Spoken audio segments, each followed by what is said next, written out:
There have been many stories and legends told on the island of Sodor. Most of these deal with the mystical and mysterious, such as sentient boulders running loose on a narrow-gauge railway, or magic buffers that lead to a railway and station in America. But the most popular form of storytelling on Sodor is ghost stories. The most famous one being told by the railway's number 6 engine, Percy, about an engine who, every year on the date of its demise, returns from the dead as a warning to others, plunging into the gap while shrieking like a lost soul. However, despite it being the most popular ghost story out there, no one ever knew who that engine was. Those who did had either since moved away from Sodor, or been withdrawn from service and scrapped. In fact, only a handful of people on Sodor actually know the true story. The true story that goes something like this.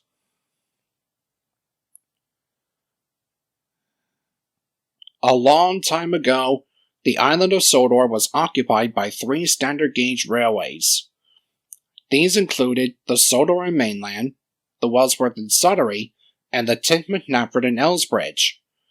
In 1914, the 3 railways decided to combine together to form what is now known as the Northwestern Railway. But by this point, most of the engines on the railway were too old to handle the work alone.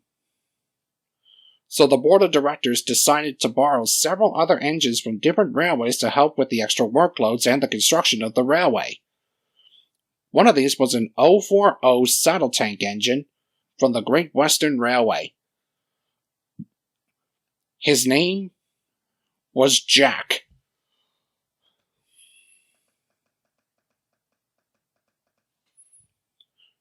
Jack was an old, but hard-working engine. He and his class had been built in the early 1850s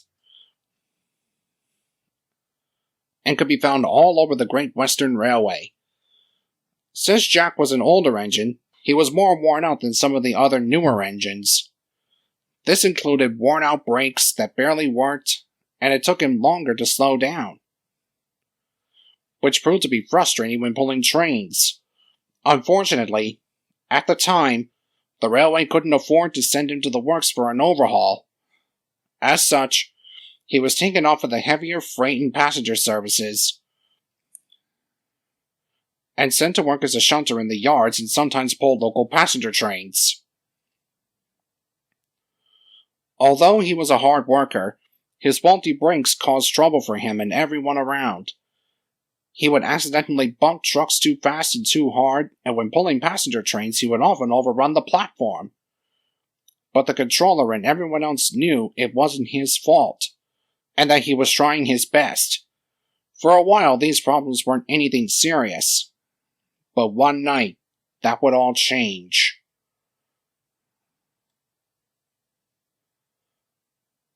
On the evening of November 15th, a heavy train of building supplies was scheduled to be taken to workmen that were building a viaduct on the main line.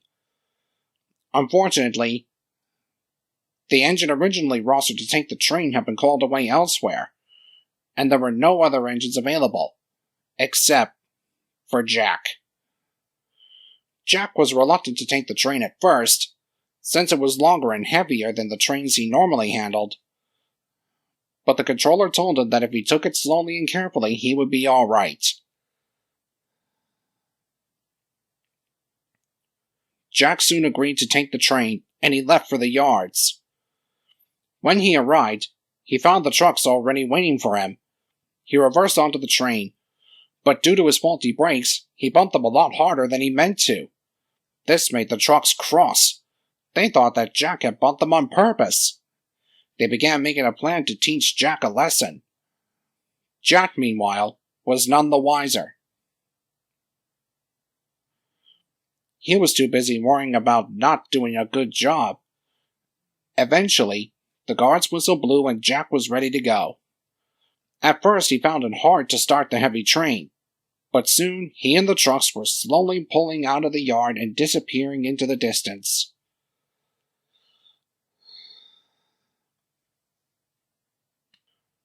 Jack was soon puffing slowly and smoothly down the main line, the rails humming gently under his wheels, and the trucks clattering quietly behind him.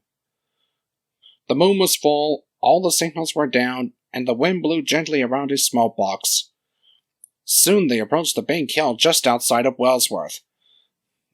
As Jack began climbing the hill, the trucks giggled in their silly way. "Hold back! Hold back!" they cried. Jack struggled to get the train up the hill, his brakes screeching and his wheels slipping. "I could do it! I could do it!" he panted. At last he reached the top.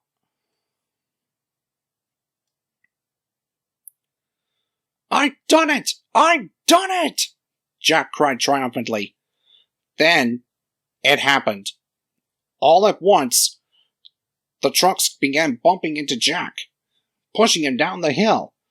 The driver, caught by surprise, couldn't pull the brake handle in time, and the train began to pick up speed. "Stop! Stop!" pleaded Jack. On! Cried the trucks. At last the driver recovered and was able to pull the brake handle. But nothing happened. He tried again. Still nothing. Going up the hill had put so much strain on Jack's brakes that they had finally stopped working. Jack went pale and soon realized what this meant. "Help!" he screamed. But there was no one around to hear him. Not that they could do anything anyway. By now, Jack was going 95 miles per hour. Much too fast for him or anyone else to stop him in time. Suddenly, the driver remembered where they were heading. He looked out the cab window, and sure enough, up ahead was the unfinished viaduct. Knowing that they were going much too fast to jump clear, Jack's driver and fireman braced for impact. Jack just closed his eyes and accepted his fate. The scene was truly grisly. Jack had plunged off of the viaduct and fallen into the ravine below. His boiler had exploded on impact, killing him, his driver, fireman, and even the trucks, who had been so hell-bent on revenge that they hadn't considered the consequences of their actions. The wreck was discovered by the workmen the following morning. The remains of Jack and the trucks were fished out and taken to the scrapyard, while the bodies of the driver and fireman were laid to rest in a nearby cemetery. The building supplies for the viaduct had been lost or destroyed in the crash, so construction of the viaduct was halted. To make matters worse, the railway had to pay a large sum of money to the grieving families of the driver and fireman. The railway nearly went bankrupt, but with the help of Winston Churchill, they managed to pull through.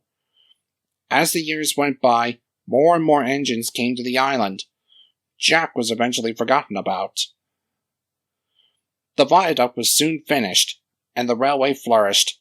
Then, on the night of November 15th, 1917, exactly 3 years after that fateful accident, many engines and their crews reported having heard a shrill whistle on the viaduct before seeing the ghostly figure of a saddle tank engine crossing it, before screeching into the darkness and disappearing.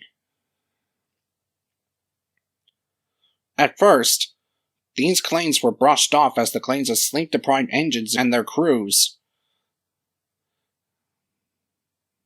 But then, the next year, on November 15th, 1918, the same ghostly engine was spotted again, this time by some railway tourists that had come to check out the viaduct.